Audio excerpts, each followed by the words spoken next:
దేవుని నామానికి మహిమ కలుగును గాక. ఇక ఉదయకాల సమయంలో మరొక మిషనరీ గురించి ధ్యానించుకొని దేవుని నామాన్ని మహింపరచుకుందాం. ఆ యొక్క మిషనరీ యొక్క పేరు శామ్యూల్ హెచ్ కెలాంగ్. ఈయన 1839లో జన్మించినారు. కెలాంగ్ లాంగ్ ఐలాండ్లోని ప్రెస్బిటేరియన్ మంత్రి రెవరెండ్ శామ్యూల్ కెలాగ్ మరియు మేరీ ప్రీ కెన్రీ కెలాగ్ దంపతుల కుమారుడుగా జన్మించాడు.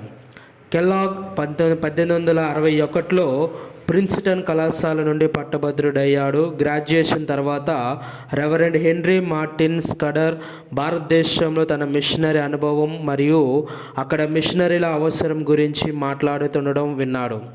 అతడు మిషనరీ కావాలని నిర్ణయించుకున్నాడు మరియు 1864లో అతను మరియు అతని భార్య అంటో ఇనెట్ హార్డ్వెల్ భారతదేశానికి ప్రయాణించి అక్కడ కలకత్తాలోని ఫరూఖాబాద్ మిషన్లో నివసించి పనిచేశారు.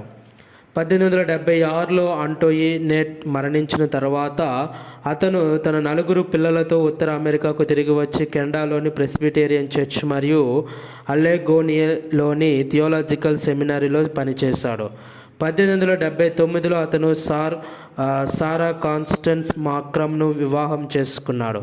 ఈ సమయంలో ఆయన హిందీ వ్యాకరణ పుస్తకం ప్రచురించబడింది మరియు బ్రిటిష్ ప్రభుత్వ భారతీయ కార్యదర్శి కౌన్సిల్ ఈ పుస్తకాన్ని భారత సివిల్ సర్వీస్ అభ్యర్థులందరూ అధ్యయనం చేయవలసిన అధికారికంగా సూచించింది. ఎందుకంటే హిందీ భాషలో పరీక్షలు ఉత్తీర్ణత సాధించాల్సిన అవసరం ఉంది. 1892లో ఆయన సారా మరియు వారి పిల్లలు హిందీ బైబిల్ను తిరిగి అనువదించడానికి అహ్మదాబాద్కు వెళ్ళారు.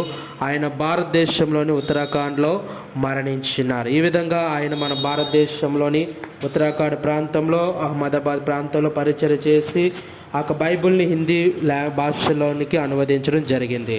ఆమెన్.